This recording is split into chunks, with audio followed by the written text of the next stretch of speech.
Hey everyone, welcome to the first balance patch for Halo Wars 2 in quite some time.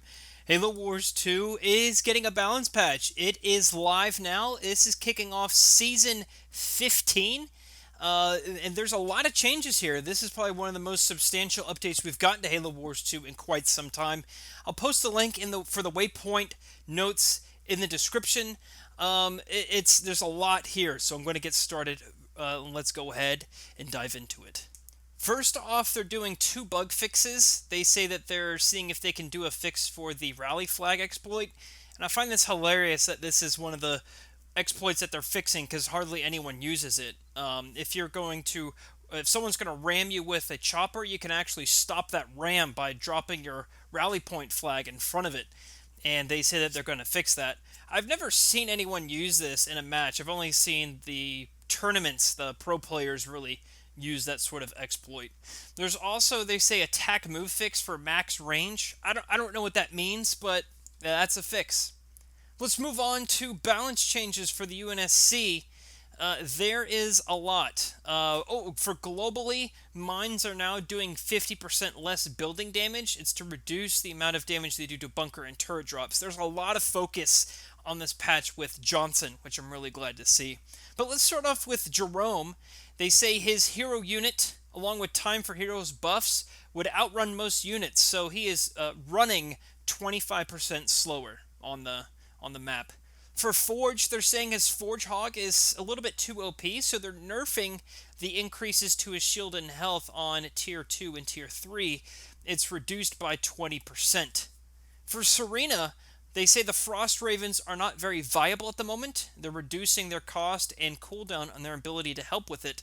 The cost reduction was 250 supplies, 100 power. It's going to 200 supplies, 80 power. And the cooldown reduction for the Frost Raven ability has been reduced from 45 seconds to 30 seconds. I'm also going to interrupt myself here real quick. I'm going to be chatting with a lot of the changes here in our Discord server. So if you want to stay up to date on our thoughts on this, you should definitely join the Discord server. Moving on to Isabel. They're swapping the Lotus Mines and Heavy Metal on the leader power dial to help Isabel in the early game. In addition to this, the Mac Blast is receiving a small 10% buff to make it more viable. To be honest, I think this is fine. I actually really liked having heavy metal really early on for Isabel, especially if you wanted to go with a Warthog rush.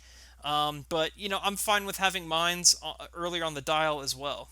For Captain Cutter, they're saying his hero unit struggles with fighting squad units and dealing damage overall. They're going to increase its area of effect. I think this is in regards to a Spartan Slam. So it now does 125% damage. They're adding rings, I guess rings of radius for damage. The impact ring is 125% damage. The middle ring is 9% damage. That's up from 75. And then they're adding a third ring. It deals 60% damage. So I really want to see how OP Captain Cutter Jerome is compared to the rest of the Spartans. This one makes me feel so good. Cansano's getting a really huge buff. They're saying Hell Charge is not a very viable leader power to invest into points at the moment. They're reworking its effectiveness and how it's scaled per tier. Now listen to this. This is insane. The effect radius per tier was 15 for Tier 1, 22 for Tier 2, and 29 for Tier 3. So 15, 22, 29. It's going up to 20, 30, and 40. The Death Explosion weapon type has been changed to the correct weapon type. I guess it was incorrect in the past. And this will cause it to be more effective against the correct units. The duration has gone way up, 20 seconds on all tiers. So, I'm sorry, it used to be 20 seconds on all tiers. Now it's 25 seconds, 40 seconds, and a whopping 55 seconds on Tier 3.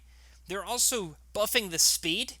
It used to be 15% on all tiers. Now it's 25, 30, and 35%. And finally, the damage buff used to be 20, 25, and 30. Now it's 30, 35, 40. So you're going to want to get Hell Charge immediately as Cansano from now on. Moving on to Johnson, he is really the star of the show for this update, in my opinion. They're making bunkers quicker and easier to get out so Johnson can make use of them easier as they are currently not very viable. And I totally agree with this. The cooldown has been reduced by a whopping 30 seconds, and then the digging in power reduces the bunker by another 20 seconds.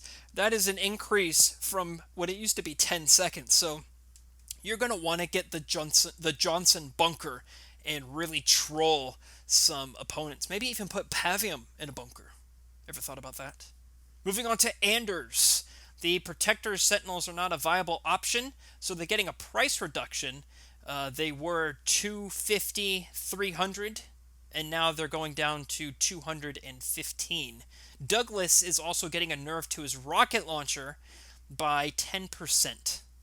For Vultures, the time of Vultures being OP is over. They're getting a power increase from 75 to 100, and then they're nerfing the Phoenix missile versus anti-air units. And they created a new weapon type to be used against ground units that does reduced damage versus anti-air units. Marines are getting some love here as well. They're increasing how fast the grenades can be thrown to better hit scout units. They're increasing the velocity by 60%. That's pretty significant.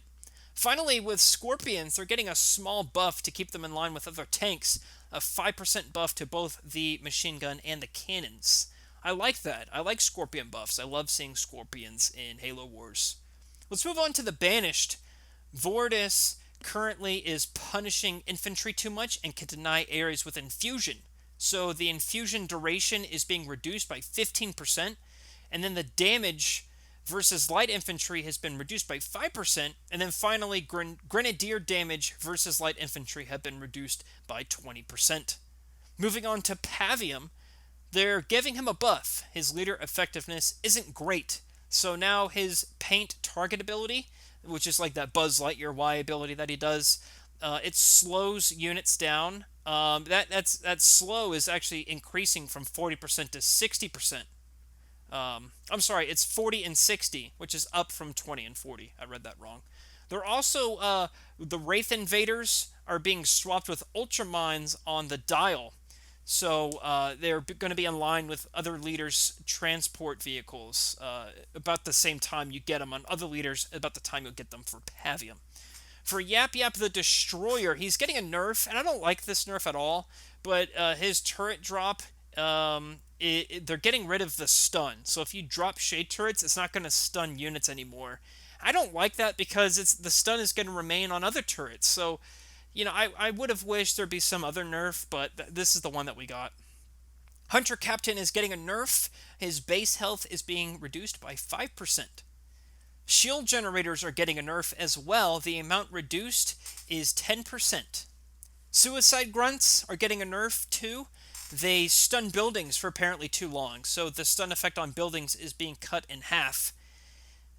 Ghosts are getting a little bit of a buff. Their acceleration and turn speed are being the acceleration and turn speed are being increased by 10% to improve the effectiveness of the ram. Finally, the Wraiths, they're getting a nerf. The Plasma and Scorch Mortar are being reduced by 10% only against anti-vehicle units. They're going to remain the same for everything else. That is the patch. That's probably the fastest I've gone through a patch in Halo Wars.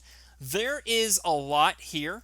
So there's going to be a whole lot of talk with the community. Part of it's going to be happening in our Discord server, which you should join. And I'd love to know your thoughts on this patch in the comments down below. If you want to ask my opinion on this patch, I give it a thumbs up. I think this is actually a really, really good patch. This is much better than the head-scratching Vulture buff we got almost a year ago now, and it's been in the game ever since. That time is gone for Vultures. I'm glad to see that, and it looks like UNSC is actually playable now. So many UNSC leaders got a buff, and I'm really glad to see that. I love playing as UNSC, and it was so painful to play for the majority of this year. I hope that this brings a lot of you back into playing Halo Wars. This should be live now, so if you jump into the game, you'll see these changes immediately. and I'd love to know your thoughts. I'm going to be playing Halo Wars, trying out this patch coming up relatively soon, so stay subscribed to the channel. And once the Waypoint blog is live, I will post a link to it in the video description. Alright, that does it for me. Thanks for watching, everybody, and I'll see you, James.